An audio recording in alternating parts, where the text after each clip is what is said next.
Good morning everyone. मेरा नाम है सजल वर्मा और स्वागत है आप सभी का टाइम टू करियर में। तो आज हम पढ़ेंगे 25 मार्च से लेकर 1 अप्रैल तक की वीकली करंट अफेयर। तो चलिए शुरू करते हैं। पहला क्वेश्चन है, which state in India has become the first to pass the right to health bill.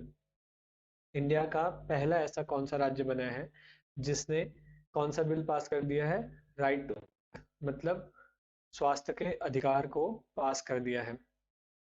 पहला ऑप्शन है ए उत्तर प्रदेश, बी राजस्थान, सी महाराष्ट्र या फिर डी मध्य प्रदेश। तो इसका सही आंसर है राजस्थान। राजस्थान ऐसा पहला राज्य बना है इंडिया में जिसने राइट टू हेल्थ मतलब स्वास्थ्य के अधिकार को पास कर दिया है। क्या फायदा होगा इससे, क्या बेनिफिट होगा, ये बता रहे हैं यहाँ पे कि जो भी व्यक्ति ओपीडी की सर्विसेज या फिर जो आईपीडी है वो फ्री ऑफ कॉस्ट अवेल कर पाएंगे, उसका फायदा उठा पाएंगे फ्री। कहाँ पे, जो भी आपके सरकारी हॉस्पिटल हैं और कुछ कुछ चुनिंदा प्राइवेट हॉस्पिटल्स में भी इसका फायदा मिल सकेगा। उसके बाद इन्होंने बोला कि अगर कोई इमरजेंसी ट्रीटमेंट होता है या फिर एक्सीडेंटल इमरजेंसी होती है तो उसमें कोई भी आपको फीस या फिर चार्ज पेमेंट पे नहीं करनी है। तो काफ़ी अच्छा इनिशिएटिव है। इसमें बताया गया है कि जो बिल है वो क्या सिक्योर करता है राइट टू हेल्थ, किसके आर्टिकल के तहत, आर्टिकल 47 और आर्टिकल 21। आपको पता ही होगा आर्टिकल 21 क्या कहता है, प्राण और दैहिक स्वतंत्रता का अधिकार, ठीक है ना। और आर्टिकल 47 किसके अंदर आता है, ये आता है DPSP, directed principle of state policy. तो इसमें 47 में क्या बोला है, वही कि लेवल ऑफ न्यूट्रिशन क्या होना चाहिए, आदमी का स्टैंडर्ड ऑफ लिविंग क्या होनी चाहिए, उस पर इम्प्रूवमेंट करना है। तो डीपीएसपी के अंदर आता है आर्टिकल 47 और आर्टिकल 21 क्या है, हमारे जो मौलिक अधिकार हैं उसके अंदर आता है। तो इन दोनों को इंश्योर करता है कौन, right to health. Next question है, who will head the committee form to recommend reform for the national pension system for government employ. एक नई कमेटी बनी है जो रिफॉर्म्स क्या क्या करने हैं नेशनल पेंशन सिस्टम में उसके बारे में बताएगी। तो उसको कौन हेड करेंगे पूछ रहे हैं।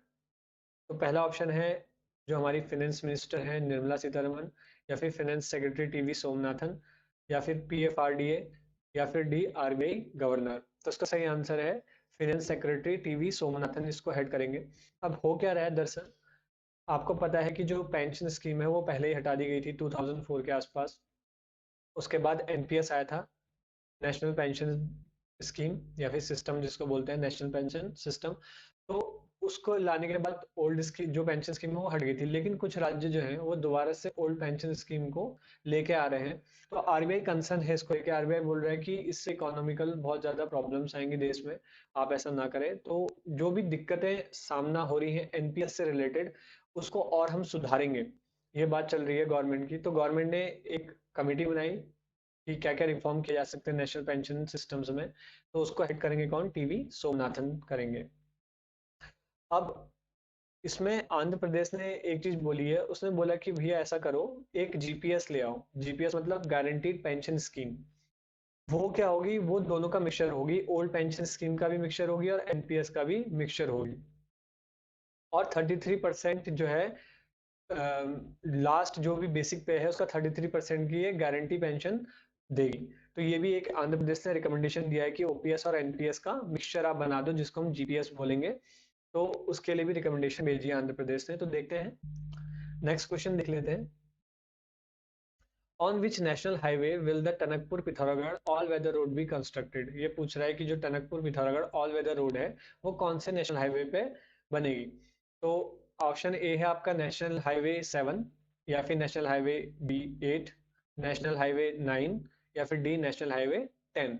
तो इसका सही आंसर है नेशनल हाईवे 9, जिसको हम टनकपुर और पिथौरागढ़ ऑल वेदर रोड के नाम से भी जानते हैं। तो मिनिस्ट्री ऑफ जो रोड एंड ट्रांसपोर्टेशन हाईवेज है उसने 318 करोड़ रुपए ऑल वेदर रोड कंस्ट्रक्ट करने के लिए दिए हैं। टोटली 150 किलोमीटर लंबी होगी और ये जो रोड है वो 4 फेज में कंस्ट्रक्ट की जाएगी।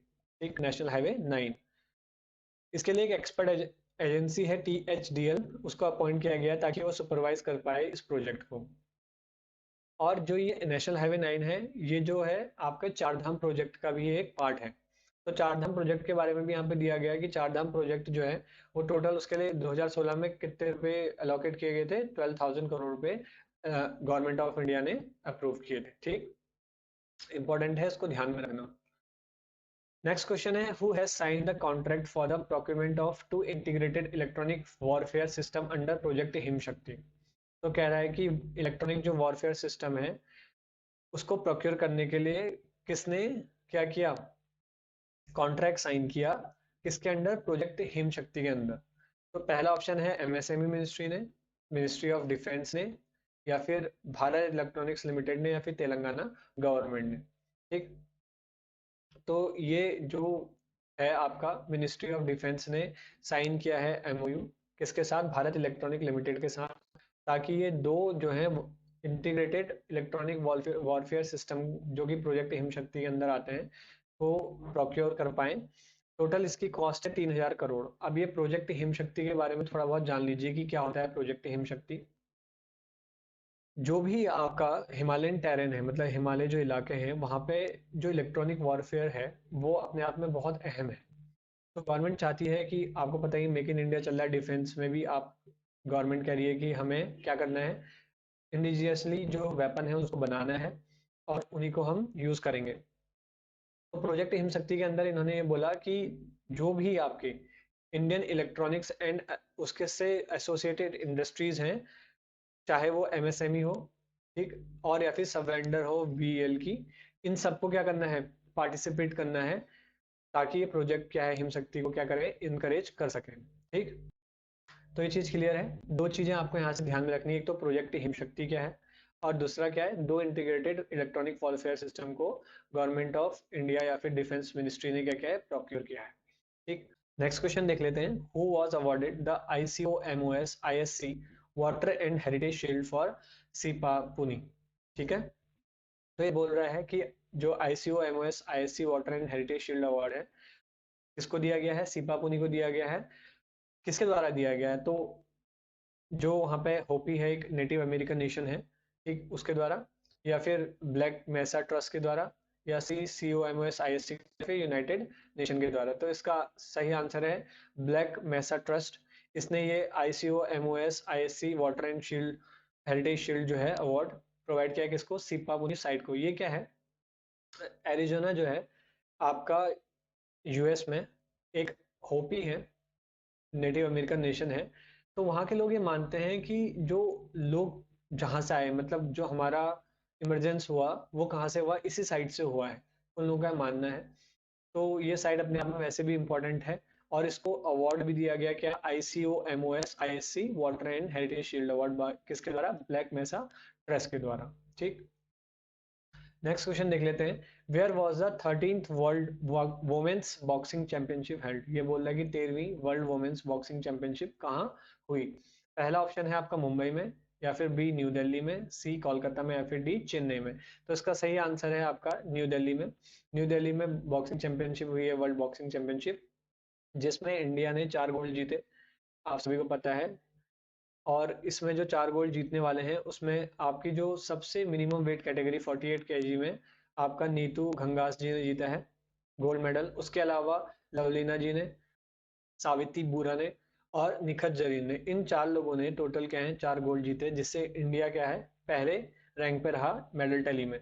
दूसरे नंबर पे जो है वो चाइना रहा जिसने 2 गोल्ड मेडल जीते, और रशिया ने तीसरे स्थान पे रहा 1 गोल्ड मेडल के साथ। तो 3-4 चीजें आपको ध्यान में रखनी है कि जो 13वां वर्ल्ड वुमेन्स बॉक्सिंग चैंपियनशिप है वो कहाँ हुआ, न्यू दिल्ली में हुआ, और इंडिया ने इसमें 4 गोल्ड जीते। चारों के नाम आपको यहाँ पर दिए गए हैं, इन चारों के नाम आपको याद होने चाहिए। दूसरा साथ साथ में कि इंडिया जो है मेडल टैली में नंबर 1 पे रहा। और एक और चीज है, इनके जो कोच हैं उनका नाम है भास्कर भट्ट, चारों के। ठीक, तो ये भी उत्तराखंड से हैं, तो इनके बारे में भी आपको पता होना चाहिए। भास्कर भट्ट जो है इनके क्या हैं, कोच हैं, ये भी आप ध्यान में रखेंगे। अगर बात करें इंटरनेशनल बॉक्सिंग एसोसिएशन की, तो इसका हेडक्वार्टर कहाँ है, लॉज़ान स्विट्जरलैंड में है, और जो इसके हेड हैं कौन है, उमर क्रेमलेव। ठीक, नेक्स्ट क्वेश्चन है, according to the Global Terrorism Index 2023 which country remains the most affected by terrorism for the 4th consecutive year.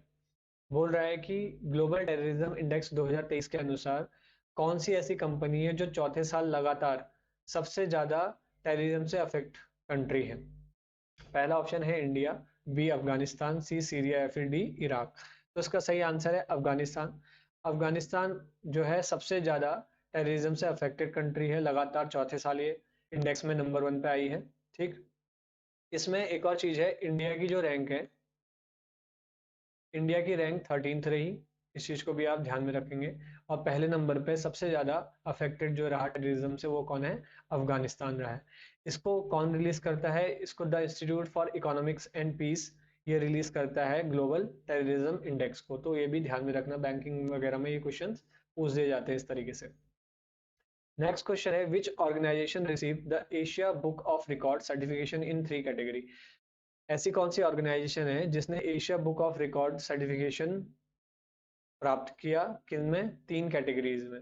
तो पहला है, ए ऑप्शन है Maharashtra metro rail corporation limited, B Indian railways, C DMRC Delhi metro rail corporation या फिर D Bengaluru metro rail corporation. तो इसका सही answer है Maharashtra metro rail corporation limited.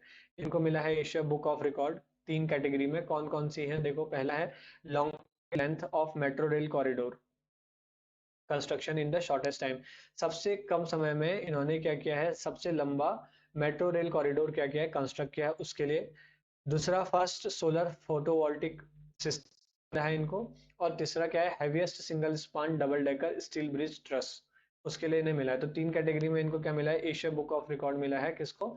Maharashtra metro या फिर नागपुर मेट्रो को। ठीक है, अगर बात करें महाराष्ट्र मेट्रो की, तो ये डॉक्टर ब्रिजेश दीक्षित इसके क्या हैं? मैनेजिंग डायरेक्टर हैं। ठीक, और इसके साथ साथ महा मेट्रो को 2 एशिया बुक ऑफ रिकॉर्ड 2022 में भी मिल चुके हैं। ठीक, नेक्स्ट क्वेश्चन है, what is the WSIS prizes 2022 awarded for? जो ये कह रहा है कि जो WSIS प्राइज है 2023 वो किसके लिए दिया गया? तो पहला ऑप्शन है efficient online audit of India's Panchayati Raj institutions, B India E government initiatives, C India's telecommunication policies या फिर D India's digital literacy initiative. तो इसका सही आंसर है efficient online audit of India's Panchayati Raj institutions. देखिए यहाँ पे न्यूज़ है कि मिनिस्ट्री ऑफ पंचायती राज, ठीक, उसके साथ साथ NIC नेशनल इंफॉर्मेटिक्स सेंटर को मिला है WSIS प्राइज 2023। किसके लिए? ऑडिट ऑनलाइन सॉफ्टवेयर प्रोग्राम के लिए। तो तीनों चीज आपको ध्यान में रखनी है कि जो ये प्राइज है किस किस को मिला है और किस चीज के लिए मिला है। तो इस तरीके से पूछ लेता है। ठीक, और इंडिया में 3 स्टेज हैं पंचायती राज की, आपको सभी को पता है, ग्राम पंचायत, ब्लॉक पंचायत और जिला पंचायत। ठीक, नेक्स्ट क्वेश्चन है, which city has been recognised in the 2022 tree cities of the world for the second consecutive year? ये कह रहा है कि कौन सी ऐसी शहर है जिसको 2022 का tree city of the world जो है उसके लिए रिकॉग्नाइज किया गया है लगातार दूसरे साल। तो पहला ऑप्शन है आपका, ए दिल्ली, बी मुंबई, सी बेंगलुरु या फिर डी चेन्नई। तो सही आंसर मुंबई। मुंबई को 2022 tree cities of the world जो है उसका खिताब मिला है। ठीक, मुंबई। और ये देता कौन है? ADF जो आर्बर डे फाउंडेशन और United Nation Food and Agriculture Organization. ठीक, ये मिलके इसको देते हैं। क्यों दिया है? कि इनका commitment towards growing and maintaining the urban forest, जो भी आपका अर्बन फॉरेस्ट है उसको बढ़ाना और मेंटेन करने के कमिटमेंट को देखते हुए इन्होंने ये अवार्ड मुंबई को दिया है। ठीक, नेक्स्ट क्वेश्चन है, who is the new president of ASSOCHAM या फिर ASSOCHAM? पहला ऑप्शन है सुमंत सिन्हा, बी संजय नायर, सी अजय सिंह या फिर नन ऑफ दीज। तो सही आंसर है अजय सिंह। तो एसोचैम के नए प्रेसिडेंट बने हैं अजय सिंह। इससे पहले ये चेयरमैन और MD थे स्पाइसजेट के, और ये सक्सीड करेंगे सुमंत सिन्हा को। सुमंत सिन्हा की जगह कौन बन गए? अजय सिंह प्रेसिडेंट बन गए हैं। किसके? Associated Chamber of Commerce and Industry of India के। ठीक, नेक्स्ट क्वेश्चन है, where was the ISSF rifle pistol world cup 2022 held? जो ISSF है उसकी राइफल पिस्टल जो वर्ल्ड कप है वो कहाँ हुई? ए ऑप्शन है Mumbai, B Bhopal, C New Delhi या फिर डी हैदराबाद। तो इसका सही आंसर है भोपाल में हुई। ISSF rifle pistol world cup 2023 ये हुई आपके भोपाल मध्य प्रदेश में, जिसमें इंडिया की जो है सेकंड पोजीशन रही। इंडिया ने टोटल 7 मेडल जो है वो जीते, जिसमें से 1 गोल्ड है, 1 सिल्वर है और 5 ब्रॉन्ज है। जो 1 गोल्ड जीता है वो जीता है सरबजोत सिंह ने, ठीक, किसमें 10 metre air pistol man category में। तो इस चीज को आप ध्यान में रखना है। नेक्स्ट क्वेश्चन देख लेते हैं। Who won the inaugural Tata Women's Premier League 2023 championship? जैसे आईपीएल होता है वैसे इस बार आपको पता है कि वुमेन्स प्रीमियर लीग भी हुआ है, ठीक, इसका स्पॉन्सर टाटा था। तो वो किसने जीता है? तो इसका सही आंसर है मुंबई इंडियंस। मुंबई इंडियंस ने आपका वुमेन्स प्रीमियर लीग जीता है इस बार का, ठीक। और इसको कैप्टन थी हरमनप्रीत कौर। और किसको हरा के जीता? तो इन्होंने दिल्ली कैपिटल्स को हराकर, कितने, 7 विकेट से हराकर फाइनल जीत लिया है। तो इंपॉर्टेंट है, इसको ध्यान में रखिएगा। नेक्स्ट क्वेश्चन है, what is the Kangra T? Kangra T जो है, चाय है, वो क्या है? एक चाय जो कि आसाम में ग्रो की जाती है, या फिर चाइना में ग्रो की जाती है, हिमाचल प्रदेश में ग्रो की जाती है, या फिर दार्जिलिंग में क्या की जाती है, ग्रो की जाती है। तो इसका सही आंसर है कि एक ऐसी चाय जो कि हिमाचल प्रदेश में ग्रो की जाती है। तो ये न्यूज में क्यों है? न्यूज में इसलिए है क्योंकि जो कांगड़ा टी है इसको क्या मिला है? ज्योग्राफिकल आइडेंटिफिकेशन टैग मिला है, किसका? यूरोपियन यूनियन का। तो इस वजह से ये इंपॉर्टेंट हो जाता है। इससे क्या बेनिफिट होगा यूरोपियन यूनियन का, अगर इसको जीआई टैग मिल गया तो? इससे ये बेनिफिट होगा कि इसके रास्ते खुलेंगे बाहर एक्सपोर्ट होने के। और इससे पहले इसको इंडियन जीआई टैग जो है वो 2005 में मिला था। तो ये दोनों चीज आपको याद रखनी है कि European union geographical identification tag मिला है कांगड़ा टी को, और जो इंडियन जीआई टैग है, ज्योग्राफिकल आइडेंटिफिकेशन टैग, वो कब मिला था? 2005 में मिला था। नेक्स्ट क्वेश्चन है, which award did Alia Mir receive? कौन सा अवार्ड जो है आलिया मीर को मिला है? पहला ऑप्शन है wildlife protection award, B option है फॉरेस्ट कंजर्वेशन अवार्ड, सी है वाइल्ड लाइफ कंजर्वेशन अवार्ड, या फिर डी है एनिमल वेलफेयर अवार्ड।